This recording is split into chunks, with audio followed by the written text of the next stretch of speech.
I can take almost anything I find on my phone, an article, LinkedIn post, an Instagram carousel, a PDF, an image, or even plain text, tap share, and turn it into a clean Notion resource. Yeah, I've been using Notion a lot recently, and I've been saving a lot of the articles that I want to read for later in the night when I want to get to them. And this is how it works. So instead of saving another mystery link, I get a useful page with the title, description, author, original source, extracted text, and a visual preview of where all of that information is available. If it's an Instagram carousel, for example, the system can save every image, and if I share the resource twice, it updates the existing one instead of trying to quietly fill the database with duplicates. Before this, useful material ended up scattered across screenshots, DMs, bookmarks, and read later apps. There's just so many apps out there, I don't know how to organize myself. So finding resources nowadays is easy, but moving them into a system where I can actually create content took too many steps. So I kept collecting more, but producing very little from any of it. But here's the kicker. The visible part of this system is a small iPhone shortcut called a save to content inbox. Underneath it is a Supabase function that receives the resource, validates the request, cleans the URL, handles attachments, prevents duplicates, creates the Notion page, and then queues a background process to then enrich it. So in this video, we're gonna build that entire flow, the iPhone share sheet, the shortcut, the Supabase endpoint, the background enrichment, and the Notion resource inbox. And we're gonna set up the whole thing using a few simple prompts. I'll put the exact prompts I use in the description below so you can copy them and follow along if you want.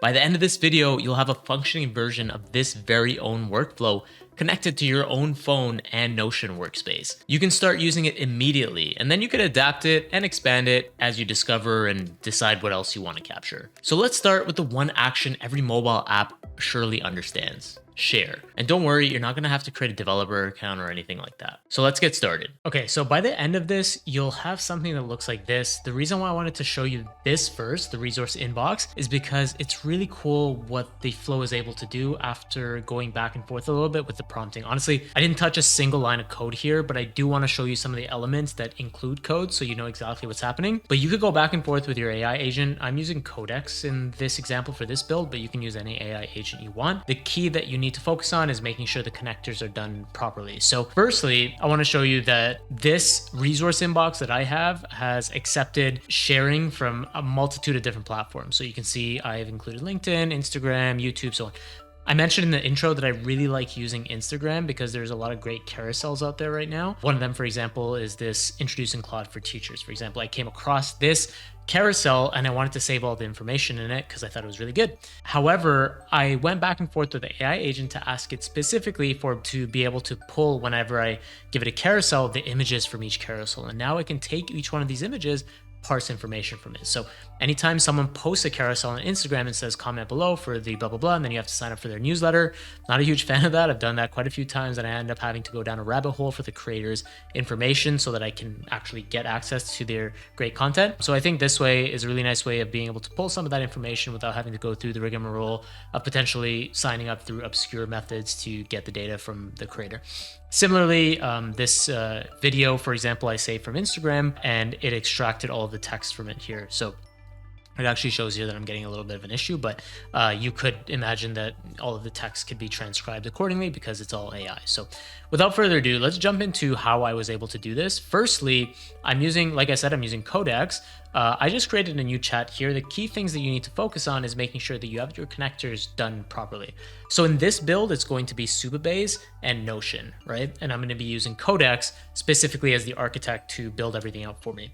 The reason we need Supabase for anything or any cloud provider for anything at all, even though we're going from Instagram to hopefully Notion, is because you need something in the middle to parse and accept that data, that share from the user. So the other part of this entire flow is the access point. And for us, or for myself, I'm using an iPhone, so I wanted to be able to share directly from my iPhone like you saw in the intro, come across a post and then click share, and then have it as a little icon there, and mine says save to content inbox. So once that happens, it actually queries the Supabase Edge function, which I'll show you in a moment, sends all of that data over, and then it starts a process and it kicks off that process in order to parse the data and then throws it into Notion. So the first thing that you want to do is make sure that you are telling the prompt or telling your AI agent exactly what you want it to build. Now, I went back and forth with this a little bit to get this build right and ready, but I prepared a prompt that is comprehensive for you to copy and paste this entire flow if you want to basically have the same thing that I have running. Let's say your system works similarly to mine, then you can go ahead and just lift and shift the entire prompt that's linked in the description below. But I started off because I had this My Mind. I was using this My Mind, which is an app that gives you access to a lot of different resources, and then you can save all of your articles. Now, that was one of the things that I wanted to mention in the intro as well. Obviously, people are going to be asking, or wondering why wouldn't I just use an off-the-shelf solution? It's because I wanted full control over the resources that I had collected in one place. Notion is kind of my content management system and my database and my invoicing system and basically my whole operating system that powers my workflow on a daily basis. So I wanted all of my resources to live there. And then when you control all the resources without any kind of wrinkles and or restrictions, like for example, I would have to wait for My Mind to have their own MCP server before I could do anything with any of these resources with an AI agent. Whereas if I controlled all of the resources and where they live, I could potentially have an AI agent go through and determine what the priority is for those resources for me to read if that was a flow that I was interested in. Okay, so I told it firstly to take all of this stuff from My Mind and then throw it into my resource inbox, which was the first step for me because I wanted to migrate everything over. But then after that, I said, can we make this entire pipeline? And this is what it proposed. So phone share sheet to Forge inbox. This Forge is the project name that I created for Supabase, and then the enrichment / deduplication, then to Notion, and then finally the content generation. We're just going to cover this portion here. The next thing that I want to show you is exactly how I'm doing this with Supabase. So I've created a project. Actually, there's only one edge function that's necessary for this entire flow to work. So I just added it to a pre-existing project. You can generate a new project if you want to, or use a pre-existing one. So the one that it's the function that's called capture to Notion is the one that runs, and you'll actually see in the code here how it works. So again, this is not super important for you to need to know how exactly how this works, but you'll see a bunch of different pieces of code here that actually tries to pull all of the information, uses AI to do that. And I'm using the AI that's baked into Supabase. However, you could use the AI agent that of your choice. So I think I might have actually changed this over to Gemini. Gemini is really good at understanding images as well. So you feel free to use any AI agent that you want, as long as you make sure the key is available. The key here will exist here, but the entire, so I think I'm using the Gemini one. So so anyways, this Gemini or this function here, the capture to Notion, will take it, run an AI agent by hitting Gemini's server, sending, let's say for example, it's a carousel. It'll send all the images to the carousel and then parse all of the stuff from the images, right? For example. Or if I don't want to be using AI for any of this, I can just use this capture to Notion edge function in order to just pull that data down from the resource and then save it, right? So the reason you need to have something in the middle is because you need to have a server that is responsible, or an agent that's responsible for collecting the resource, right? Collecting it and then putting it to Notion, because your phone by default can't connect all of the apps like Instagram, Reddit, LinkedIn, or whatever, can't connect that directly to Notion. So you need to have something in the middle, which is this edge function that routes everything over. So what that means for you, however, is that with this edge function, you can do basically anything you want. And so that edge function is just a server that's running somewhere. You don't have to worry about the infrastructure, and then that server can run whatever you want. So for example, if I wanted to actually take the images from the carousel that I was sending over to Notion and then parse all of the data from it, I could just tell my AI agent to upgrade the function or upgrade the Supabase function to call the AI agent, send the images, and then pull out all the information in real time and then save it. So anyways, once that's done, you can go ahead and run it and connect it accordingly. It'll have everything set up for you. The next thing, before you actually run your prompt, however, make sure you're connecting to the correct connector. So in this, we're using Notion and we're using Supabase, okay? So I want you to come, if you're using Codex, you can use Claude or Anti-Gravity as well. Go into settings, and then you can go into connection or plugins, sorry. It's right here. And then I think on Claude, it's called connectors. So you can search and then just search for Notion. I have mine connected already here, so you can click it and then click connect. The next thing that you want to search is Supabase, and then connect that too. So make sure when you're connecting Supabase, you just go through the little prompt. It'll pop up a website with Supabase to give you authorization. Just make sure. So firstly, you want to create your Supabase project first if you haven't already, and then you want to connect Supabase to ChatGPT or Claude or whichever one you're using. Make sure it has access to that specific project, and then you want to connect Notion. So obviously Notion is our endpoint here. Once that's done, you can run the prompt and it'll set everything up for you. And the last thing I want to mention for this specific build is the share sheet. So on iPhone, you have the option to create a share sheet automation so that it pops up as a little icon on your whenever you go to share. So imagine when you're sharing something with a contact, your frequent contacts will pop up. You have the option to click to share to one of those contacts. We want our little bubble for Notion to show up there as well.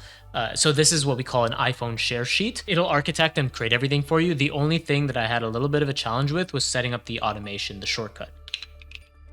This is what the shortcut ended up looking like. So you'll actually see here that when the shortcut is quite comprehensive, right? So what happens here is whenever it receives something, if the URL is anything, it checks to make sure it's a URL, and then it gets the contents of this specific edge function that we already created, and then it sends off the URL to it, right?